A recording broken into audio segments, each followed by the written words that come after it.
Elijah était un prophète de Dieu qui vivait au XIe siècle avant JSC.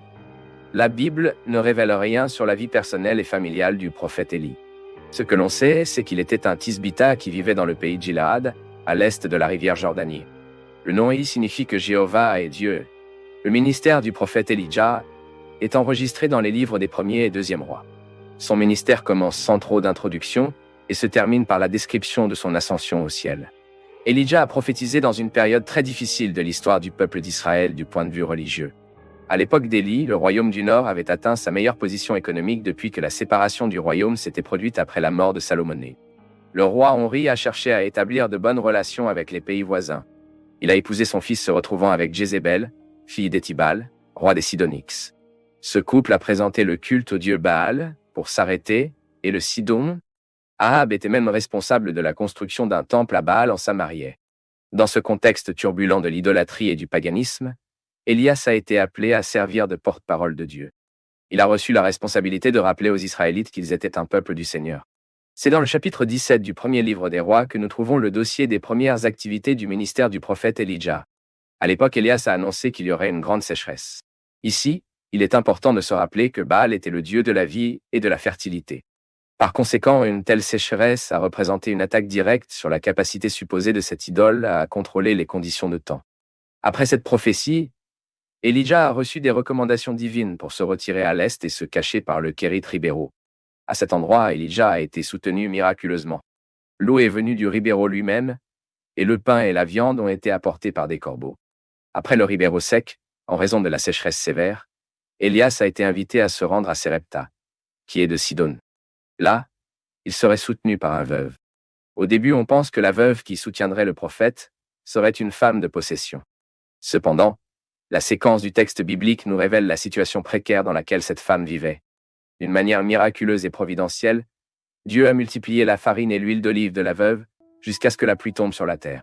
Toujours dans le même chapitre, nous avons l'enregistrement de la maladie qui a affecté le fils de la veuve et a fini par le tuer. L'expression que j'ai avec vous, l'homme de Dieu, démontre que cette femme a associé la visite du prophète Élie à la maladie de son fils.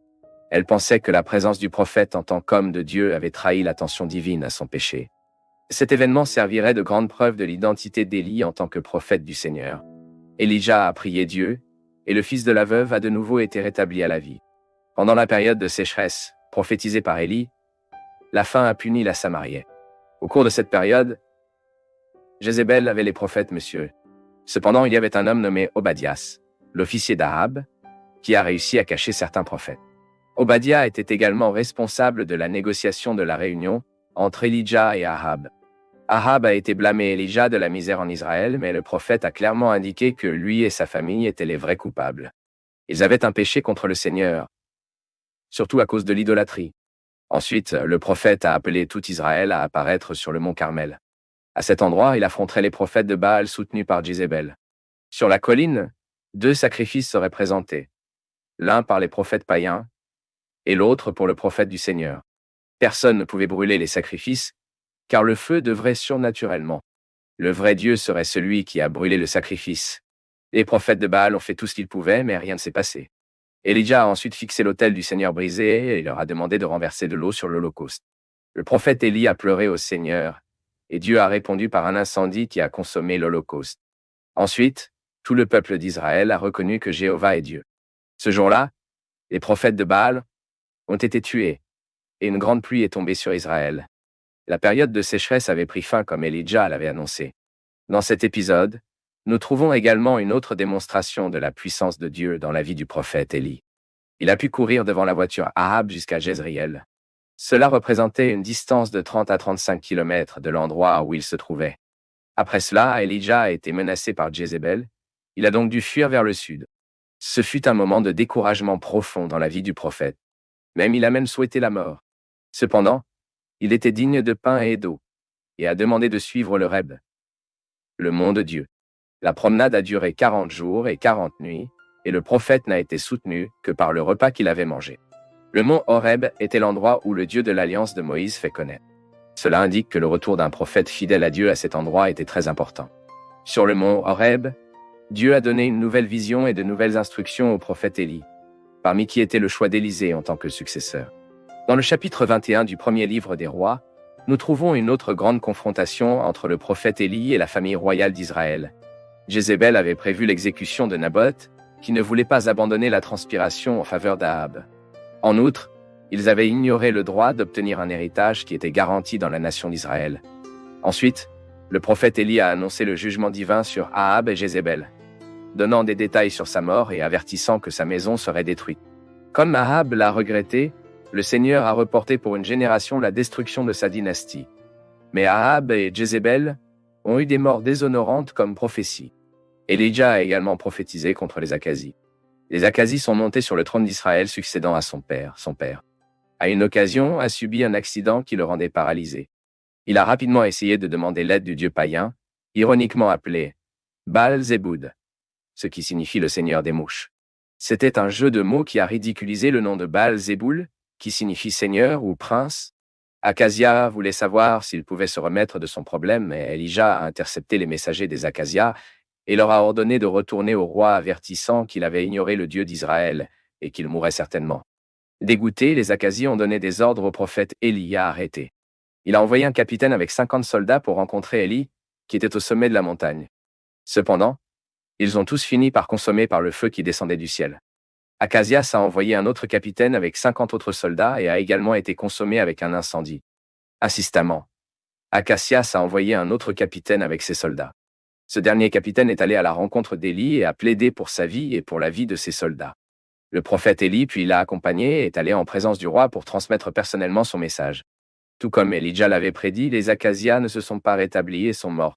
La fin du ministère d'Élias est enregistrée dans le 2e livre de Reis. Élisha et d'autres prophètes ont réalisé que le ministère du prophète Élie prenait fin et qu'il les quitterait. Parfois, Élijah essaya même de se distancier, mais Élisha a insisté pour l'accompagner.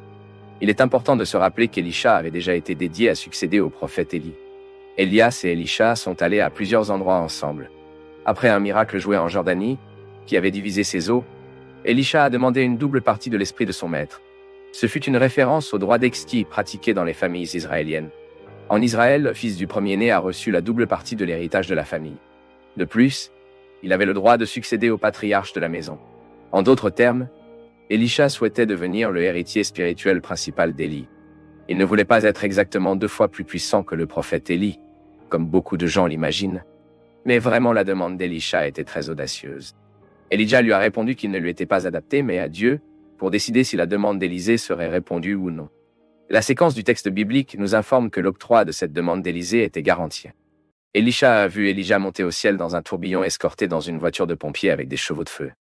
Élias est également cité dans d'autres parties de l'Ancien Testament.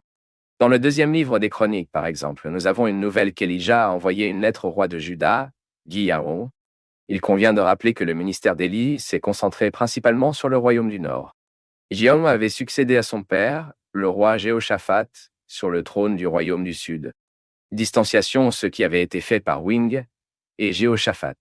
Et aussi une référence à Élias dans le livre de Malachie. Le prophète est mentionné comme le précurseur du grand et terrible jour du Seigneur. Certains croient que cette prophétie relie Élie aux 2 témoins de l'Apocalypse. Cependant, Jésus lui-même a indiqué qu'il s'agissait d'une référence au ministère de Jean-Baptiste. Dans le Nouveau Testament, Élias est mentionné plusieurs fois, en particulier concernant l'identification de son ministère avec le ministère de Jean-Baptiste. Mais la mention la plus extraordinaire d'Élie dans le Nouveau Testament est certainement dans l'épisode de la transfiguration de Jésus. Le prophète est apparu avec Moïse, avec notre Seigneur. Toujours dans le Nouveau Testament, l'apôtre Paul a cité le prophète Élie dans sa lettre aux Romains. Et Thiago a également cité Élie dans son épître en faisant une exposition sur l'importance de la prière. Et